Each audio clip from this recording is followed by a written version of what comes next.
Everything is not always as it seems. The happiest people that you think or that are successful and stuff like that, that doesn't equate to happiness. I think to really truly be happy you have to fill a lot of different things, and the spiritual side of it is probably the most important. When I was at the peak of like my financial success, I can tell you, I mean, you've known me for a long time. I was empty spiritually. I didn't take things seriously. I thought I was me because I was so smart and stuff like that. And we're live. Welcome to the 3D Media Life podcast. I'm your host, Dimitri, and I have a new guest here, Lenny Vainberg, and I have Akiva, our co-host, behind the scenes today. And we're going to have an amazing podcast today, episode 6. Today is going to be focused on Lenny's journey in life, in his business life, in his career. There have been amazing ups and downs, and very cool story overall, and very cool current situation that he's in that I think is going to be very exciting for a lot of our audience to hear. And without further ado, I'd like to introduce him. So Lenny, tell us a little bit about yourself. No, thanks you for having me, Dimitri. Definitely excited to be here. So, want to know a little bit about the journey? I'd say that, I've been pretty much an entrepreneurial guy my entire life. Started my, first job out of college. I came out, spent a little time in corporate finance, did the whole Morgan Stanley, Dean Witter thing, got a chance to go work in the World Trade Center before before that whole event happened. I was living in New York in 95, 96. Did the whole corporate finance thing for a couple of years, wasn't really for me. And then I hooked up with a guy that became my mentor, God rest his soul, the gentleman by the name of Frank Finn. Frank Finn was an old school NYU educated, he was a kind of a sales rep, old school marketing guy. But he got me going over to Asia in the mid to late 90s. Actually, we started a scooter company, a recreational motorsports or a recreational power sports company in 97. Razor, right? It was actually Razor was like the guys that were the first in the business. That was the incumbent. That's an interesting story in and of itself. Little sidetrack, Carlton Calvin, the founder of Razor, he tried to launch this retro push scooter for 9 years. So perfect example of don't give up. He went out there, he came up with this great idea. He tried 9 times to launch it. Wow. And then eventually hooked up with Sharper Image and went from like $0 to $200 million in 1 year and basically put him on the map. So on the heels of that, we had this idea for a brand called Blades, and we launched the Blades motor scooter. And in the 90s, started going over to Asia, went to Taiwan first. We'd start going over to Taispo. So just quick question on that, what you just brought up. Even though there was already somebody first to market, it did not deter you guys and actually helped you achieve success. Listen, it's nice to be first. You don't have to be first. I think if you read the concept in Jack Welch's book from GE, you definitely want to be one of the first 3. You want to have, want to be one of the 3 market leaders in any industry. They were the first in the push space. We kind of transitioned and we kind of became the leaders in the powered space. And, started going over, found a designer in South Africa, actually had a great design, went over to Taiwan, connected with a factory called DK City, and basically connected a design with the manufacturing and launched our first product. It was the Blades Power Board. That was like 1997, 98. And that became like one of the hottest selling toys of the late 90s, early 2000s. We were able to build distribution and, started with Costco, built in Walmart, Target. We were selling in 14 countries, grew that business from $0 to $30 million in a couple of years. And in that whole experience, I had a chance to kind of go to Taiwan for a while. And then in the late 90s, even the Taiwanese started seeing the kind of the labor opportunities kind of opening up in mainland China. So started traveling over to China. So this was your first exposure to entrepreneurship. Yeah, to running a business, marketing, so to speak. Before that, you said you were in finance, correct? Yeah, corporate finance. Right out of college, Yep. worked in, I think you told me before, in the World Trade Center? I worked in the World Trade Center for a couple of years, and then my home office was here in Newport Beach, California. But you just didn't feel like that was your thing? Not my thing. I didn't like selling intangibles. Actually, I remember one particular day I was sitting in the office, had been there for a year, and I was young. I was 21 when I was working there. I had to, talk the branch manager into hiring me. He said categorically he doesn't hire guys in his 20s, which I understand why, but it wasn't. the pivotal moment for me was, I remember one day I walked around the office. It was like 4:30 in the afternoon, and on a Thursday, these beautiful ocean view offices, and I think there was like maybe 30 brokers in that office and a bunch of support staff. And I remember looking at every single person in every single office, and I spent an hour and I just kind of meticulously walked around, and I looked at everybody, and I thought to myself at the end of that thing, I'm like, there is not a single person in this entire office that I aspire to be like. And I literally walked from there into the branch manager's office and said, hey man, I really appreciate the opportunity, but I don't think this is going to be for me, and I quit.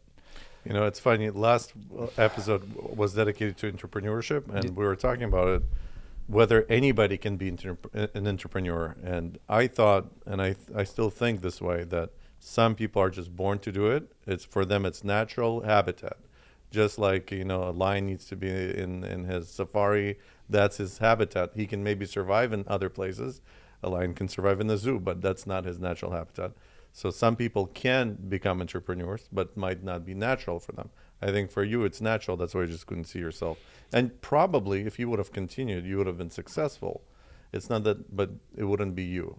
Yeah, I think there's like entrepreneurship is, there's probably a pretty succinct definition of what it is, but there's a pretty far-reaching applications of where it fits, right? So like, there's a lot of people that are doctors, but some people are entrepreneurial doctors, and those are the ones that are like have, offices and brands around their skincare or whatever else. Some people are dentists, and some people are just entrepreneurial dentists. So I think entrepreneurship can kind of fall into many different facets.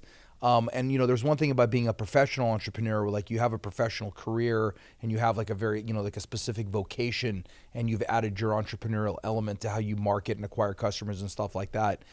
Versus, your pure play entrepreneurship, whereas like, I'm going to like take something out of nothing, create something out of nothing, and I'm going to go create a product or a brand or a service, and I'm going to get that out there. And, that's kind of the path that I took.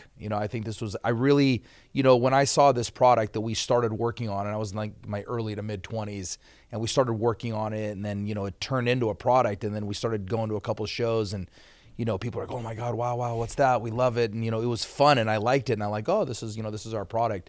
I love that. And then walking into Costco one day and it's like being on the shelf stacked to the gills and like, becoming a best-selling product and things like that.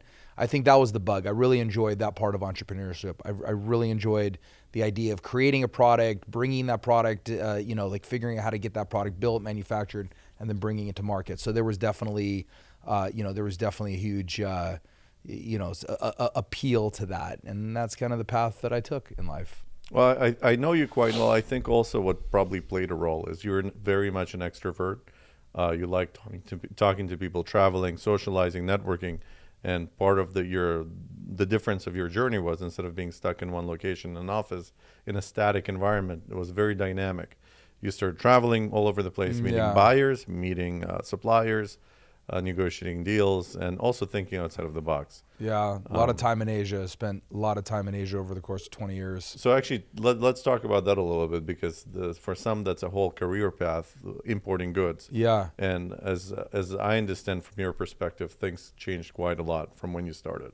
Sure. Yeah. So, I mean, the internet changed everything, right? I mean, I think in the 90s, even early 2000s, like. And, I hear stories of guys that were doing this before, right? They would, you could go to like the Canton Fair. Like everybody kind of at some point starts at the Canton Fair, and you're going to figure out something to do, and you're going to go there, and your eyes are going to go like this, seeing all the different, things that are available. And, people go over there looking for like, what's the widget that they're going to bring to market.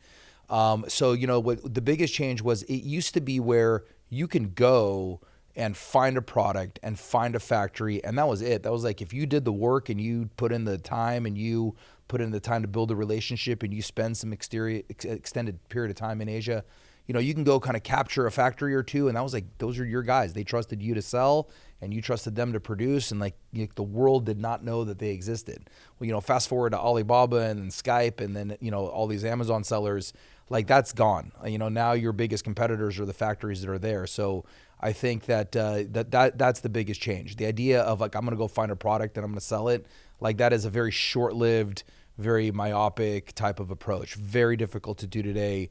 I mean, they got hundreds and hundreds of people that are trying to teach thousands and thousands of people how to be Amazon sellers. Right. And the strategy is, hey, find a product that's already selling and undercut the market. That is not a business model. That's not sustainable, and that will burn you out very, very quickly. That's one of the things that drives me crazy, seeing those ads where these gurus, coaches, I'm going to teach you in 90 days how to sell $100 million on Amazon. And all these guys are just creating all this crazy competition out there, and it's, If anything, it's just a pyramid scam. They're trying to put people underneath them. They're the ones earning money by others people failing.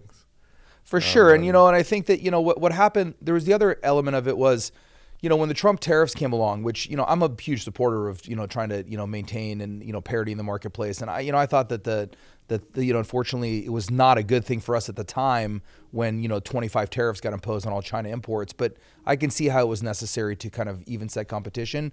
But the unintended consequence of that was, all of a sudden your China factories became your competitors, because when the tariffs came along, it made a lot of the importers not competitive.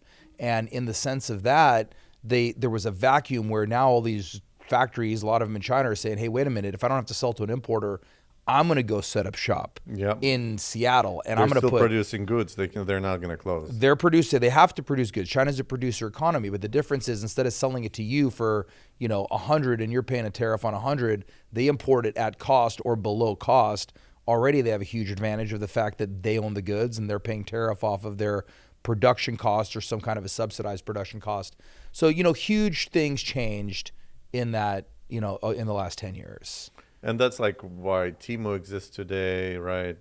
That's where they sell at cost. They don't even care. They just, for them, it's the production that matters. Government subsidizes them. They want these factories to be busy. I mean, China's afraid of idle minds, right? They need people to be busy. China's the world's producer economy. They are far and away the best producer economy in the world. And, we can talk about how it's going to go away or somebody's going to overtake them. I don't think in our lifetimes we're going to see anybody overtake China as a manufacturing base for the world. I mean, I've been everywhere for the most part. I've been to India. We'll get into it. I have a factory now in Mexico, so I'm very well exposed to Mexico, local Mexico, Baja, things like that. I mean, there's just some things that China's going to make, and nobody's going to change that. Yeah. And that's just, that's kind of part of the game, and there's really no way around that. So let's talk about, you finished with Blades. Blades, yeah. It was semi-successful or successful company, successful journey, but you found a new opportunity somewhere. Yeah, that was my learning experience. I mean, I grinded my teeth on Blades. I learned about China. I learned about retail. I was. But it still wasn't yours. It wasn't mine. I mean, I had incentive, but it was just never mine. What was your official position there? I was VP of Business Development. I was kind of, I was working right with the CEO and founder. It was, kind of big family business. Great people. We did some really cool things. Built a great brand.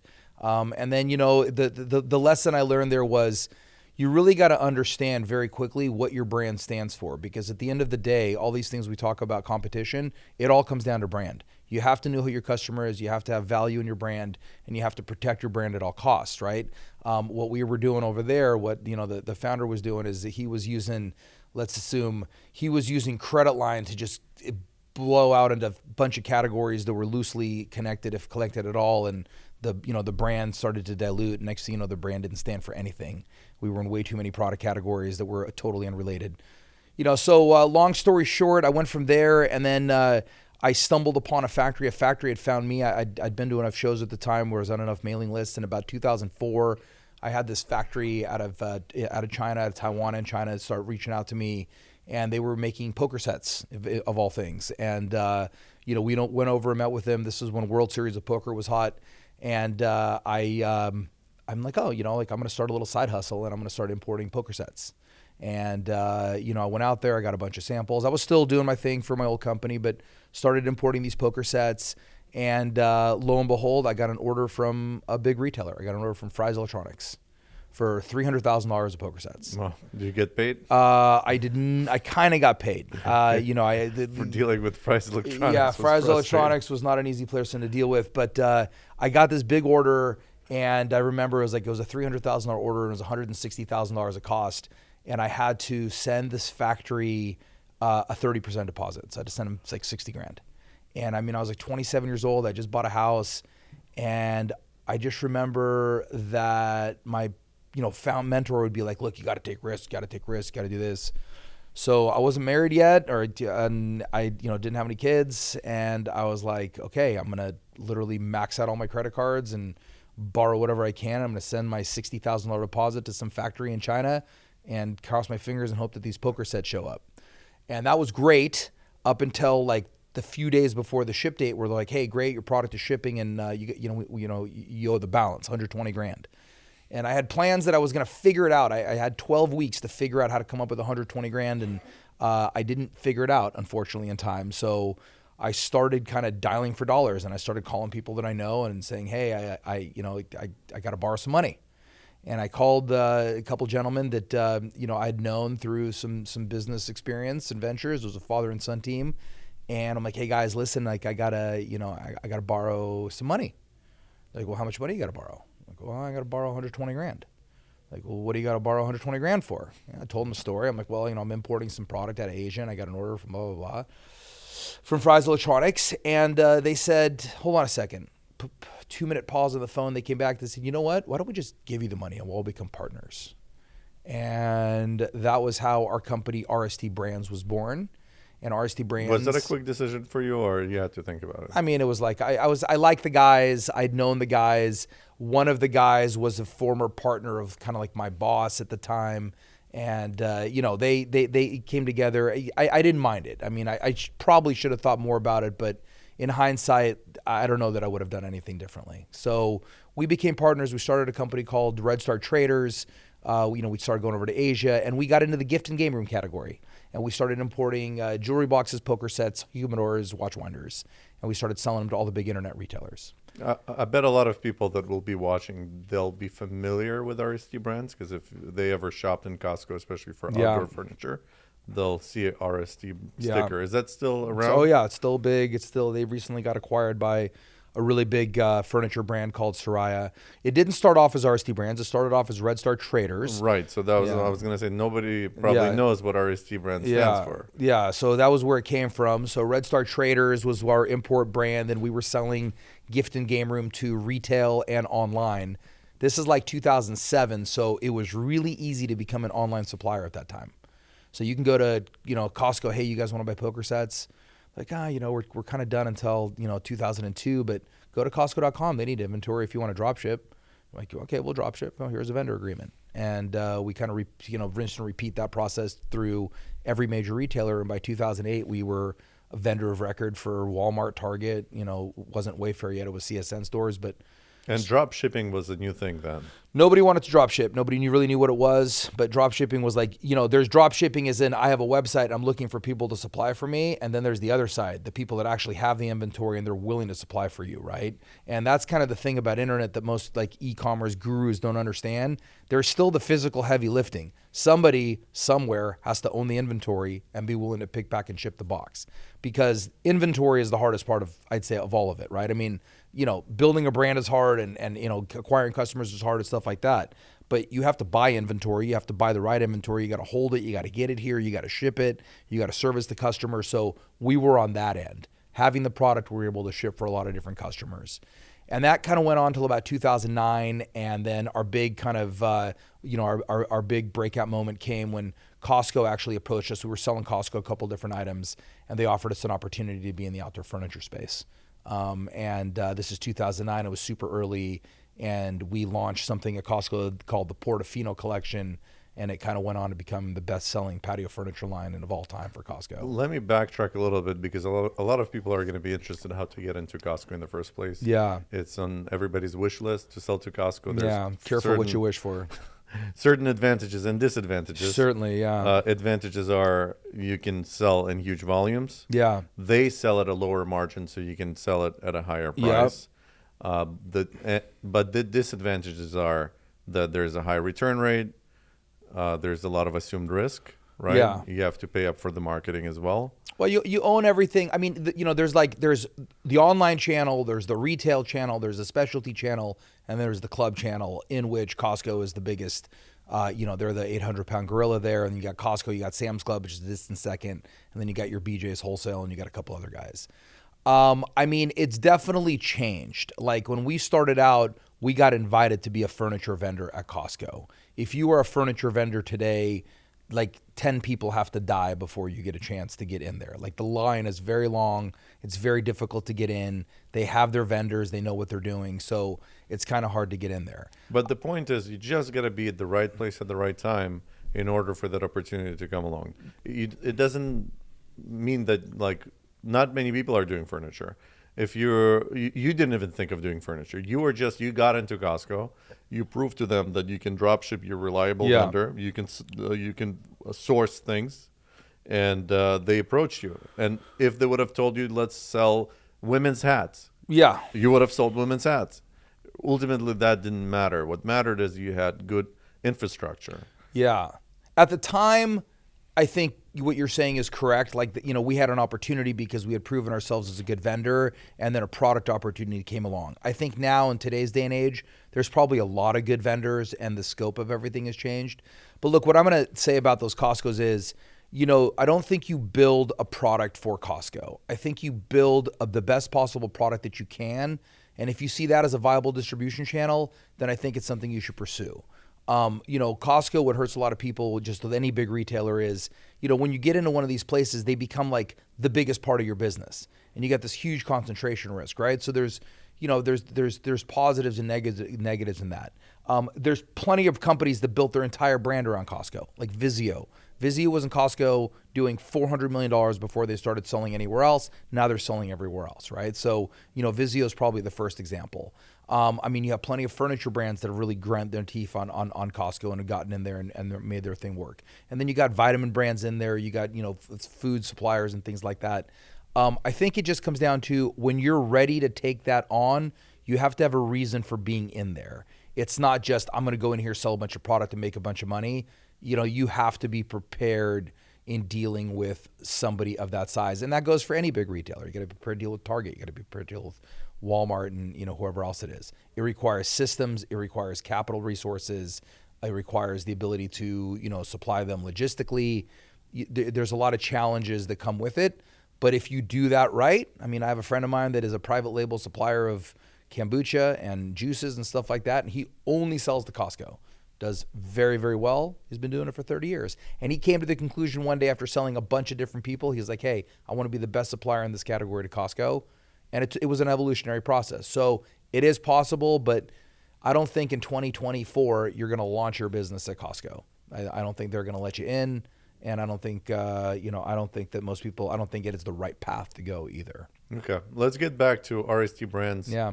What was your highest point and what was your lowest point? And what was like in summary, kind of that evolution process? I think that the highest point was, we grew an amazing business. Once we got into furniture, we went from like 2 million to 5 million to 11 to 20, 30, 40, 50, 60, 70. We were literally growing our top line revenue by $11 million a year and growing our EBITDA by a proportionate amount. And you had good net margins as well? We had great net margins as well. We had a very healthy business. We were growing. It was an amazing partnership. I got along great. We were based in Utah. I lived in California. I was traveling a lot, probably more than I wanted. That was my highest point. We succeeded in doing what we were doing. The company was making, 7-figure EBITDA. We were growing. Everybody knew who we were. We were superheroes. And more importantly, the partnership was functioning very, very well. Everybody was happy. We were all getting along great and stuff like that.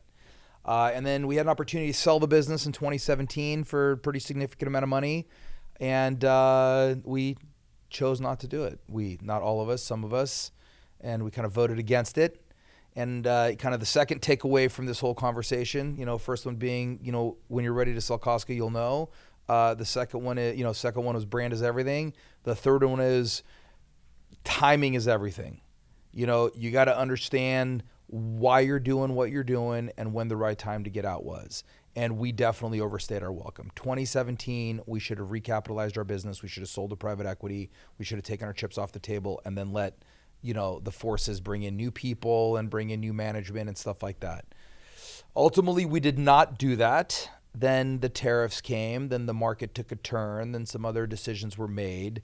And we went from like a $70 million or a $60 million business making a ton of money to like an $80 million business losing a ton of money. Yeah, one thing I remember, I know you for a long time, as I seen you from the beginning of the journey to the end of that journey. And one thing I distinctly remember when we were talking, you kept on saying the more you grew, the less money you started making over time, which was always bizarre to me. But Yeah. I understand it more like now, more than ever, and especially in hindsight.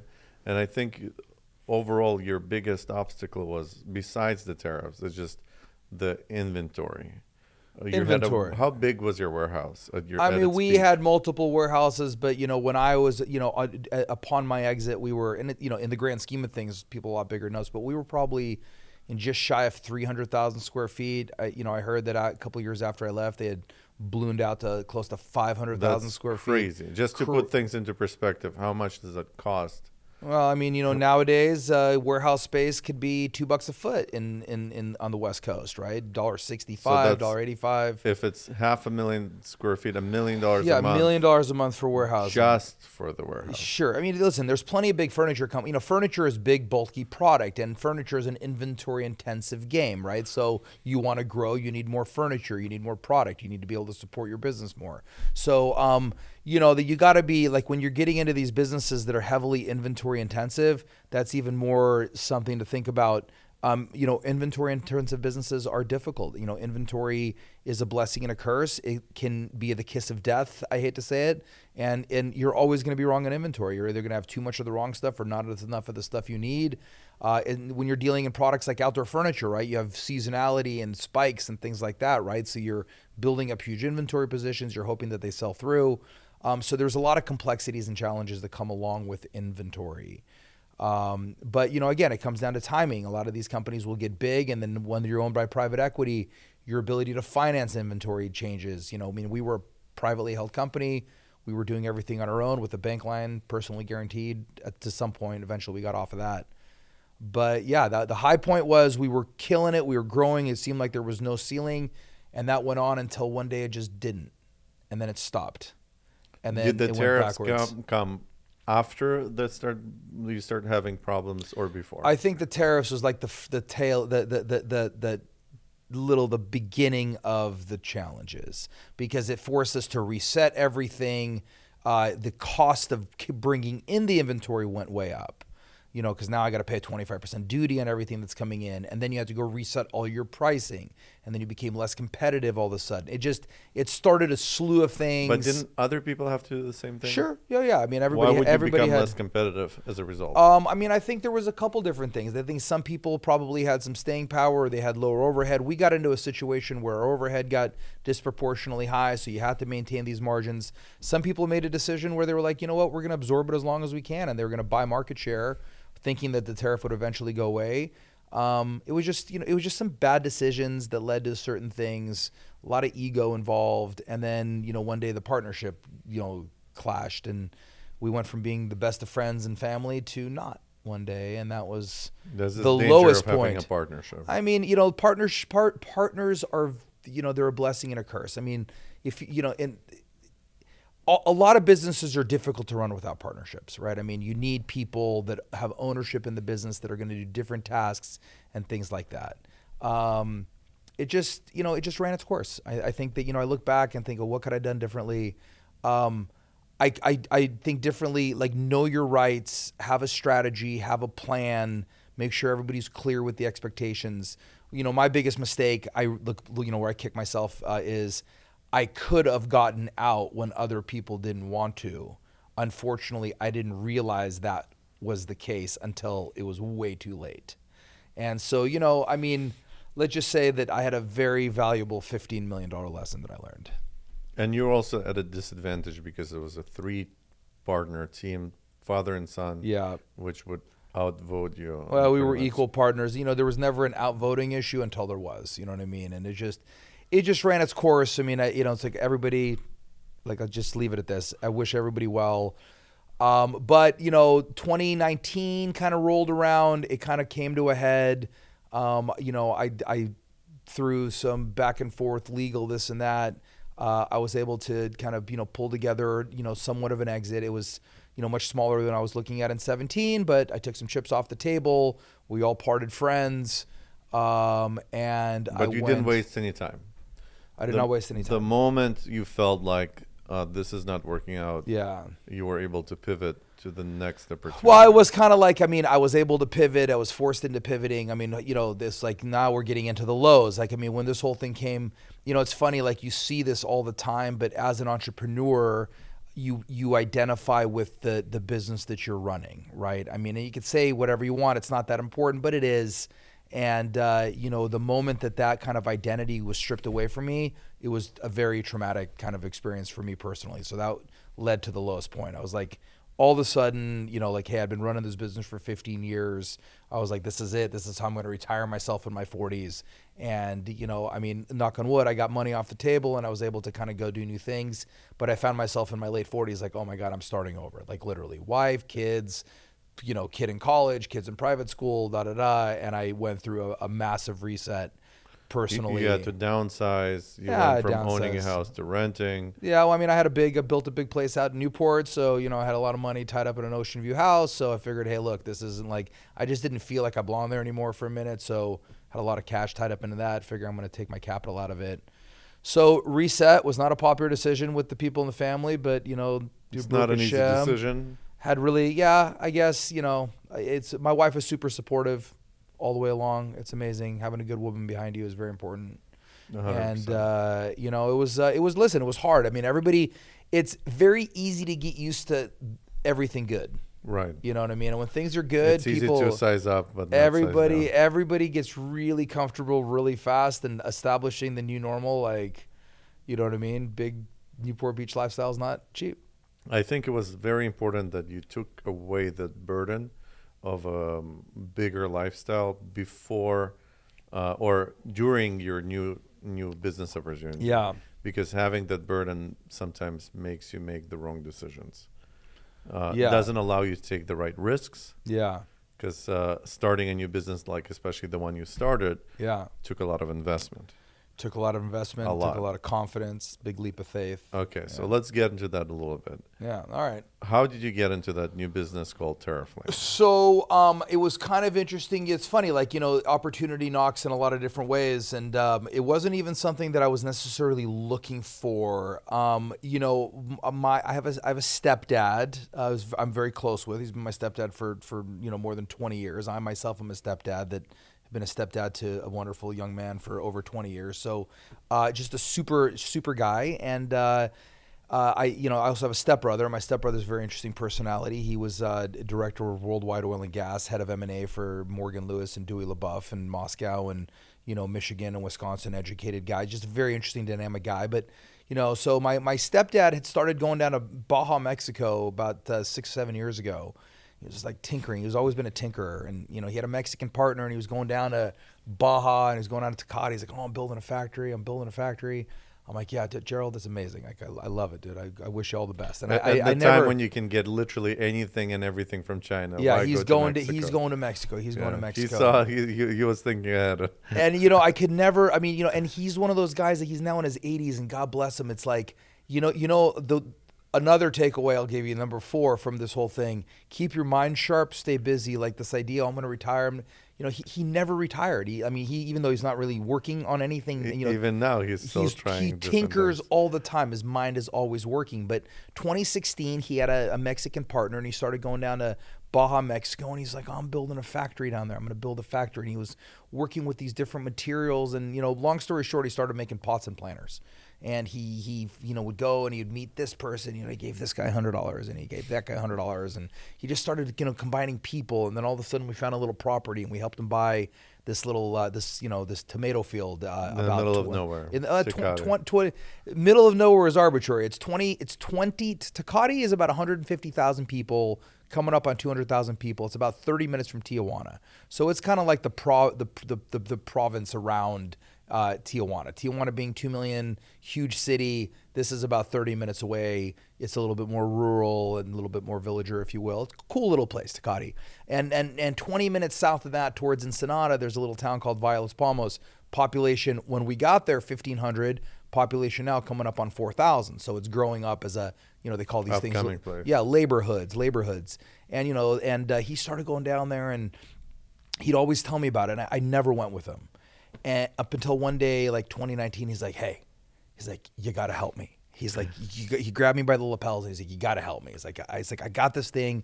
I'm not sure what I'm going to do with it, but you got to help me. Did he build the factory on an empty lot, or there was already something there? There was this, we bought 14 acres of land with some water rights in the middle of a agricultural area, which was like a tomato field. And on this tomato field, there was 2 private houses.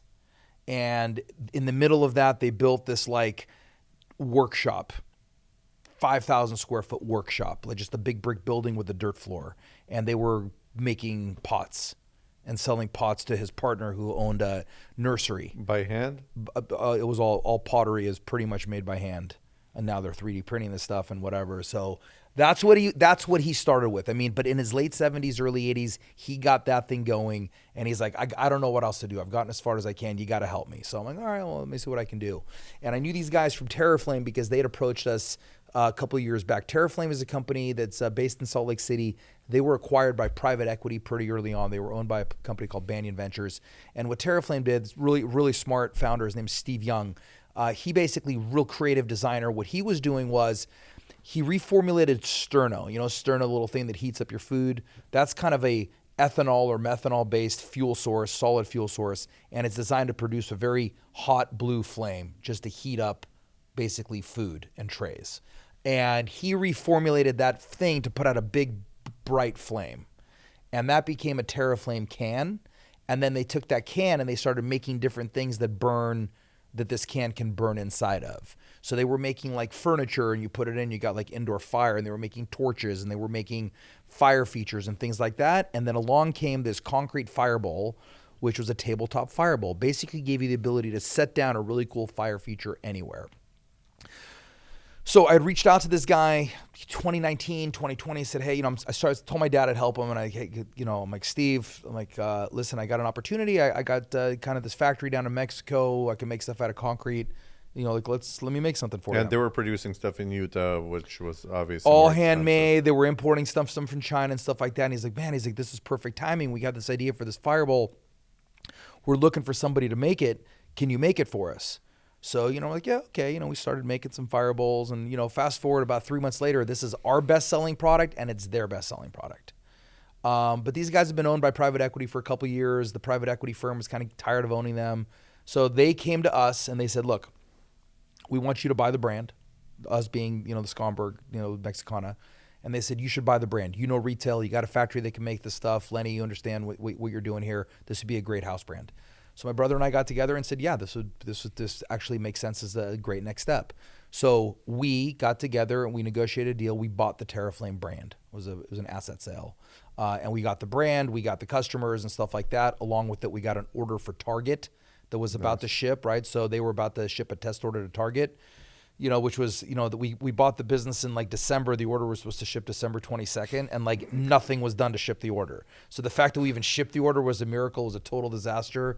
But the product sold through like 100% in 3 weeks. Wow. And they're like, wow, you guys totally botched this one, but the sell-through is great. We're going to give you, 6 months to pull it together. We're going to let you, reset. We're going to give you 1,500 stores. So long story short, this factory, I was out of my old deal looking for what to do. And just one day I woke up, I'm like, I guess I'm doing this now. So I became the CEO of Terraflame. So this is already like second time or maybe third in your life where you had to be in the right place at the right time, in the sense that opportunity doesn't come to those that just sit and do nothing. You gotta I never sat and did nothing. That's do something always, and you never know what the final. You might be doing A, but you might end up doing something that's totally different. None of this was planned. I mean, I guess some people planning is probably much better. I mean, I'll plan to some extent, but I can't say that I was like super duper engaged in planning this whole thing. It just all kind of like there was just a bunch of pieces that were there, and like I just started pulling the pieces together. And next thing you know, I'm like, I got a factory in Mexico, and now I got a brand, and now I got some customers. I'm like, okay, I got the framework for what I'm going to do. So, next thing you know, I became CEO of Terraflame, and now I'm building out this Terraflame brand. And my brother and I started financing it, and we started kind of getting that thing moving. So, well, piecing things together, that's like, the devil's in the details. It's so difficult because you have to do proper marketing, branding, automation, execution, all the processes. And all these things cost money. And all, especially when you're now manufacturing things yourself. Yeah. On the upside, however, for the first time, you have kind of a vertical where you're going from beginning to the end. You basically controlling everything up until it hits the retail.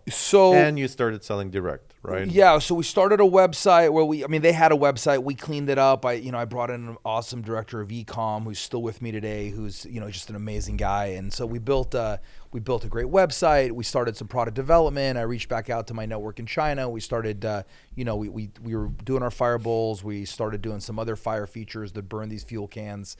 And what the interesting was, get out of the whole inventory game because you're manufacturing you don't have as much inventory, but on the flip side, you now have to run a factory, and factories are not cheap to build and run and operate and maintain and keep all the employees there. Which you did not have an experience. I had zero experience with that. I literally kind of learned, it's easy to go to China and, kind of yell at people till they make your product right. Now it's like there's nobody to yell at. It's like your factory, so you got to figure it out. No, you got to get the equipment, the molds. Yeah, so we were making stuff by hand. It was very artisan craft for a while. We were trying different product categories, but Terraflame was always the key one. And Terraflame grew. I mean, we bought a business that was like, doing less than $1 million essentially, and within a year we were doing 5.5. And we were growing pretty quickly, selling a $90 piece of concrete, if you will. And then we started growing our exposure into retail. And then what had happened was we, Target came back. We were doing so well at Target. They came back and said, hey, can you make us, we see that on your socials that people are like, roasting marshmallows with these Terraflame things. Can you just make us a s'mores roaster? Like, we understand it's the same thing. Just make it look like a s'mores roaster. So, we took one of our molds and we called it the Terraflame s'mores roaster. And we put it in a box that kind of looked a little bit like a Hershey's box. And Target's like, wow, this thing belongs next to the marshmallows on an end cap. And they put this thing on an end cap, and it was like... Explain to people what an end cap is. When you're walking through the store, you got the aisles in the store, and then, which is where you walk down the aisle, but then you got the stuff that's on the end. That's where most visibility is. So end caps are expected to do a lot more revenue per square foot or, on the shelf than anything that's in the aisle. So we get into the best place possible in Target, all stores. They bring in 20 weeks of inventory. It was like 14,000 units. And they sold all the inventory in 3 weeks, like 99% sell through. I've never had a product that sold that fast. And they'll come back to like, wow, that thing did amazing. We need 14,000 more. And at this time we're making them by hand, right? So I'm like, 14,000. I'm like, well, I can make 500 a week. So, I need 28 weeks. They're like, what? Like, that's not going to work. So it forced us to start looking into automation and, kind of cut through this. But, we got really creative about how we can possibly make these. So we contracted with a company actually out of Eastern Europe that does something called hyper-pressing equipment. It's high-pressure casting systems for concrete, right? So basically, instead of pouring wet concrete into a mold, what you're now doing is you're doing this mixed design, and then you're compressing it with like a ton of pressure, 240 tons of pressure into like a tungsten steel mold to make these shapes. And we identified this technology. It was normally designed to make blocks and building materials, but I hired a designer. We came up with a really cool look of a product that we can adapt to this system. And we rolled the dice. My brother and I coughed up $1 million, and we put in a hyper-pressing system at this little factory in Baja. And we started hyper-pressing these little fire bowls. So you were able to reduce your production time and the production cost significantly, although incurring a big upfront expense. I mean, we incurred the upfront expense came first, and then the learning curve came very shortly thereafter. We had this great idea. I had to find engineers that know how to run this equipment. So I found these engineers in Belarus. I had to get their Mexican visas. I had to bring these two guys to Mexico. I mean, I was doing things that were like, people like, you're doing what? All the while still bleeding money, plowing through my life savings, but having a good time doing it. Definitely had a lot of spiritual guidance and, just finding the light in all of it. And, I was enjoying myself. I mean, there was times of extreme stress, but I was really enjoying what I was doing. And I love the process of like, hey, dude, I'm making this thing out of nothing. And next thing you know, I'm walking through a Target and there's my product next to Hershey's and Kraft. It was a really cool feeling. So, we got this equipment there. We brought these engineers there. And I remember like it took us almost 3 months to get the equipment set up for a bunch of reasons, like, power wasn't ready and this wasn't ready, but we finally got it set up. We finally got it ready. And we're like, okay, here we go. We're going to make our first one. And the first one comes out and it looked like crap. It was like, I was like, it wasn't even close to what we had envisioned. I mean, the shape was close, but it looked like it was horrible. And I'm like, what happened here? And everybody's scratching their heads like, oh, well, we think maybe the material that we're getting is the wrong material. Like, in Europe we have like limestone, this is like marble and blah, blah, blah. So it was just the whole thing. And it took me, like, after that moment, it took like 9 months to figure out the geology of what we're putting in the machine so the part that we got out is going to work. In the meantime, what was happening was, we were getting a part. We were making the parts really quickly, but the amount of finishing that we had to put onto the part to make it sellable, it was easier to make them the old way and cheaper. So we actually didn't solve anything other than I can make more, parts, but I couldn't finish the parts fast enough. So it was about a 1 year learning curve. But eventually, we figured it out. We got really resourceful. We had to figure out the geology. We hired we went to the head of geology at the University of Ensenada to try to figure out what was wrong with our mix design. He pointed out that we had our rock was too hard. We had too much volcanic rock, too much quartz. We had to find more limestone and more marble. So we went to the quarries, and it was like this whole evolutionary process. It's crazy. As a business owner, sometimes you have to become an expert in like the most random things. It was crazy. Yeah, we were destroying these $20,000 molds. Like, we're getting 3,000 parts, and the molds were destroyed. We're like, what's going on here?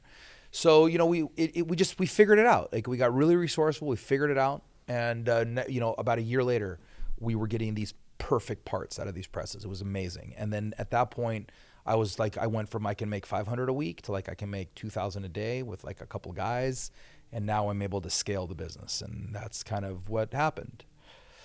So, the other thing that we didn't even touch upon, which is equally important, just as much as it is important to have a physical product, it's also important to have a digital counterpart or marketing representation of that product. Sure. And I think you've done that well, and that was probably one of the best things you've done. For example, in RST brands, you always had excellent media content that really helped you shine online, especially in the world of drop shipping.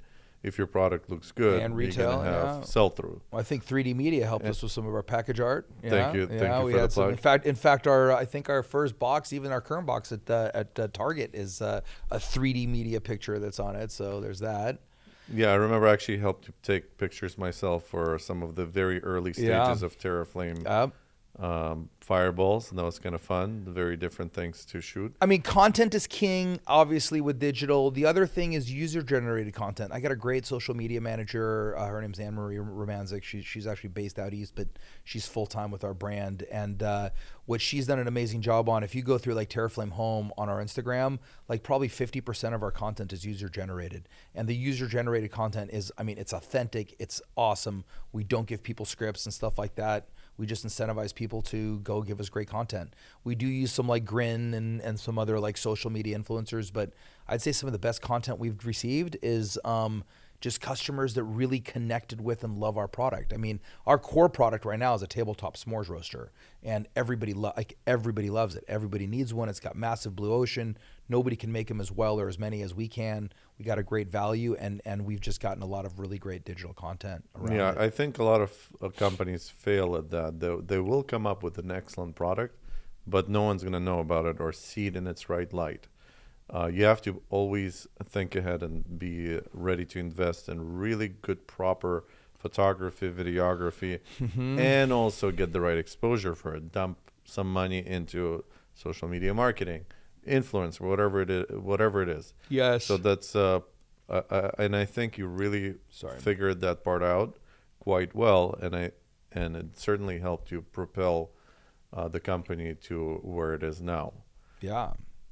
So let's talk about that. Yes.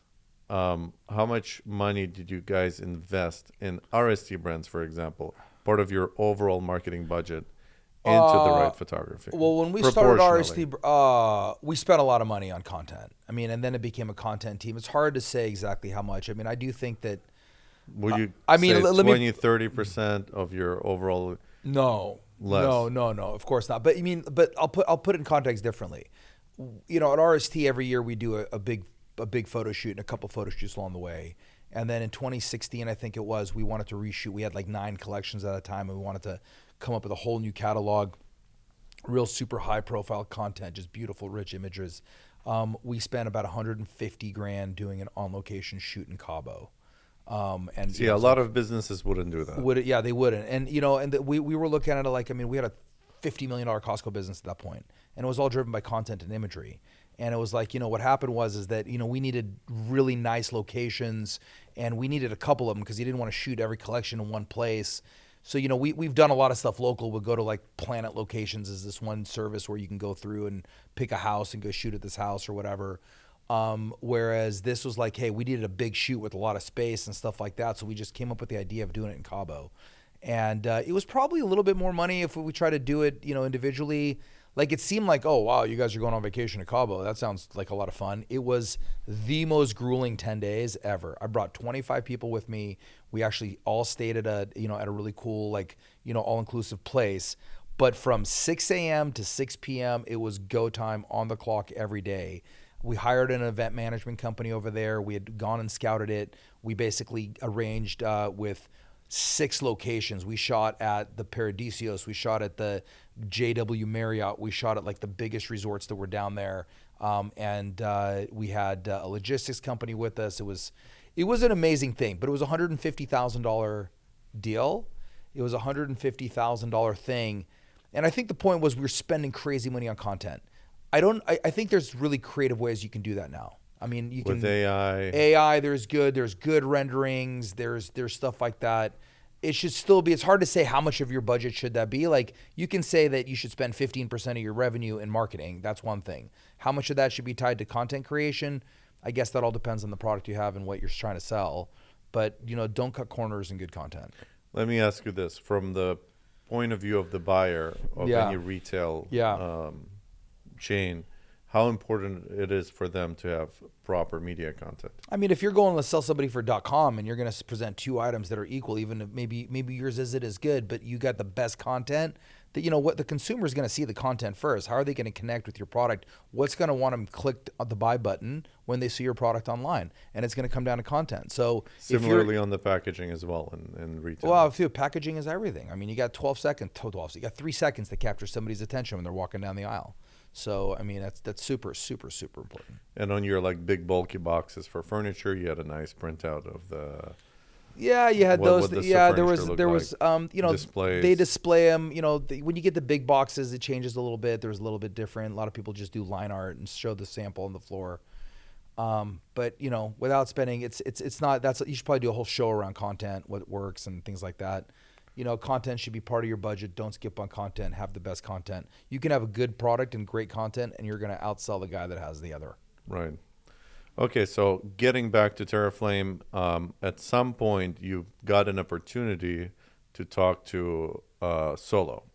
Tell us a little bit more about that. Yeah, so I was about 3 years in. I was $4 million into this venture. So here we are, we're running the business. I mean, we're growing, we're doing our things, but we need more, right? I mean, we're in retail, we're building some product, we're getting good brand out there, and we're still building this factory, and now we're focusing on automation, right? So all is very cost and capital intensive. And along the way, we were always breaking even or better. We were making money, but it was, cash flow was always, just like any other business, was an issue. So long story short, it was a very, everything happens for a reason. I got to believe that, God played his hand in this because it was definitely timely. But long story short, I ended up on a phone call on a totally unrelated issue with the former CEO of Solo Brands. Solo's the guys that own the big fire pits, the Solo stoves, and they had recently gone public. They had acquired a couple companies that were going down this acquisition path. And I end up on a phone call with this guy, John Maris, who is the CEO, super dynamic rock star CEO. And we get on the phone talking about one totally unrelated thing. And he's like, wait a minute. He's like, you're the CEO of Terraflame? I go, yeah, I bought Terraflame, gave him the story. He's like, man, we've been following Terraflame for 2 years because we love what you guys are doing over there. We should do something. And I go, okay, what do you have in mind? He's like, I don't know. He's like, we can help you. He's like, what do you need? You need money? You need this? You need resources? Stuff like that? I got all that stuff because I can help you turn this thing into a $100 million company. And that was like our first conversation. And, I'm like, that was just like, it was literally we were not looking for a buyer. We were not looking for a partner. In fact, at this moment in time, I actually had one of my Chinese factories that was getting ready to make an investment because he wanted us to produce stuff for him in Mexico that he was going to kind of combine with some of his China production. So that was the path that I had kind of been going down. And long story short, we sat down and John and his team put together kind of an offer to acquire Terraflame and roll us up under the Terraflame family. So in May of last year, we took about 3 months to negotiate the deal. In May of last year, basically Solo Stove bought Terraflame, and they brought us in as their 5th acquisition, and I became president of Terraflame. Terraflame became a brand under Solo Stove, and we became our new normal. And they basically refinanced our whole business. They became our financiers, if you will. And they really helped us scale. And we were getting like 30 or 40,000 visitors a month on our website. We had 30,000 people in our email database. Fast forward, Solo gets like 2 million hits a month on their website, and they have like 4 million people in their database. And so we started, a little back and forth trying to figure out who's who in the zoo for a second. But then we started marketing and selling our products on Solo Stove, and Terraflame products became Solo products, and we blew it up. I mean, we went from a $5 million a year to a $6 million quarter. Wow. So that's quite a growth. Yeah, it was crazy. And the fact that our little factory in Mexico is able to support that was like even more amazing.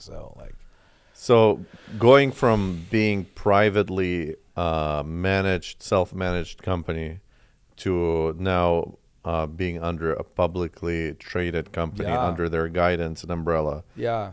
What are the advantages and disadvantages in brief? Well, if anybody's listening, there are no disadvantages. It's only upside. But what are the challenges? Here's what I want to tell you, right? Like, you think that you look at perception, like you look at these big, huge companies, you're like, oh my God, those guys got to figure it out. Everybody's dealing with something somewhere, right?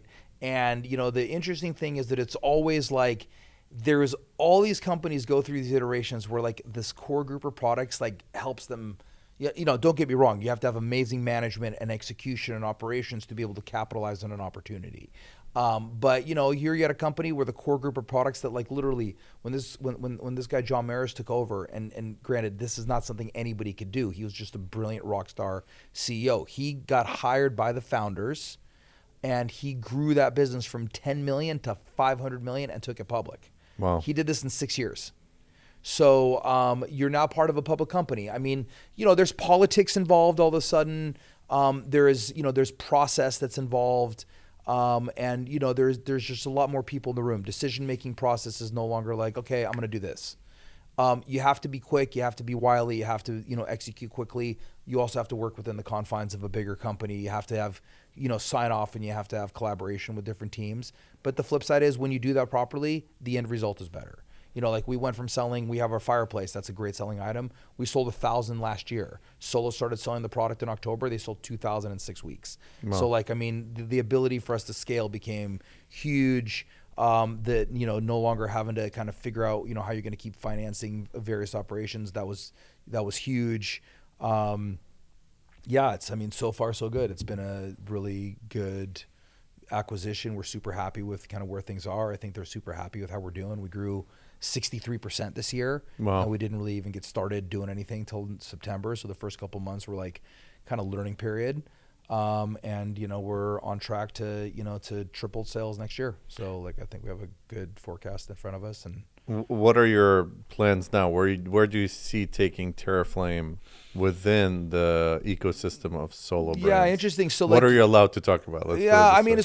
So here's what I can talk about. I mean, we see a lot of synergy between the Terraflame name and the Solo name because we're both fire brands, or we're both outdoor lifestyle brands, if you will, right? So the one thing that's going on right now is you are going to start to see Terraflame products rebranded as Solo products. So we have initiative to bring Terraflame under the Solo umbrella.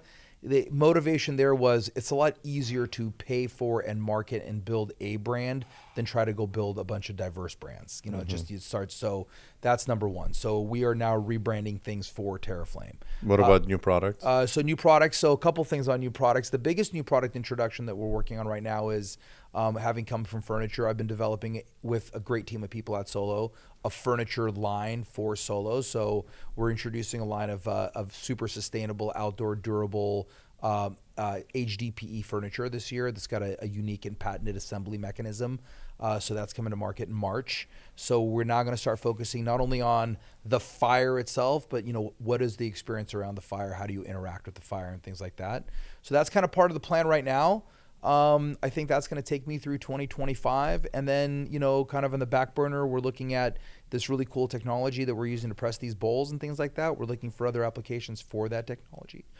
And, that's kind of what we're going to start working on in the long run. The bottom line is the grind never stops. No. There's never a peak that you reach. There's always opportunity to grow further and further. Be creative. Don't give up. Have faith in God. Be a good person. Everything else will fall into place. Actually, I want to touch upon that for a minute before we end the show. When you were going through your tough times, yeah, I remember I suggested one book to you. Yeah. Do you remember which book it was? The Garden of Emunah. Can you tell me what one thing that you took out of that because I know it helped me tremendously in my life, because it's a valuable lesson for anybody. It doesn't matter what person's religion is. It doesn't even matter if they're religious or not. Yeah. There's a fundamental principle that when we're stuck in a difficult situation, it's all part of God's plan. Everything happens for a reason. It's all part of the journey. It's all, I do believe that. I think we're masters of our own destiny. I think that a lot of the situations we end up in are things that we ourselves created. Everything is not always as it seems. The happiest people that you think or that are successful and stuff like that doesn't equate to happiness. I think, to really truly be happy, you have to fill a lot of different things, and the spiritual side of it is probably the most important. When I was at the peak of like my financial success, I can tell you, you've known me for a long time. I was empty spiritually. I didn't take things seriously. I thought it was me because I was so smart and stuff like that. Was not observant. Was even sometimes I'd laugh it off in some ways where, I thought it was primitive and stuff like that. And then, life smacks you down a little bit, brings you back to earth, and then you got to reset. Like, I realized that, would I be really truly happy if I can kind of get back to where I was? And I realized that I wasn't even truly happy being where I was. I wasn't fulfilled. I was always like, I was always looking for all this superficial nonsense. And don't get me wrong, success is super important. The ability to send your kids to good schools, sustenance, and all this stuff. The ability to give is very important, things like that. But, that book, I think that's where it all started, right? Is that, it's all part of, God gives you what you need at the time that you need it. And I think that's what I needed, apparently. I think for me personally, always the takeaway is we have to be thankful for our success and thankful for our failure, because both of them are for our ultimate best. And it's sometimes very, very difficult to see. Yeah. But now it's beautiful to go through at least your journey to see how that actually springboarded you not only in financial success, but also in personal, spiritual, more fulfillment.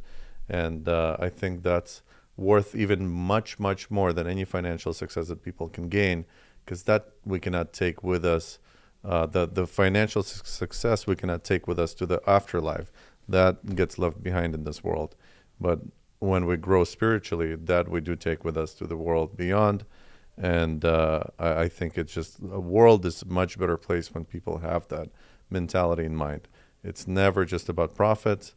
Sometimes like life just works out. You got to stay positive, be at the right time, at the right place, always active, not depressed, and just motivated and positive.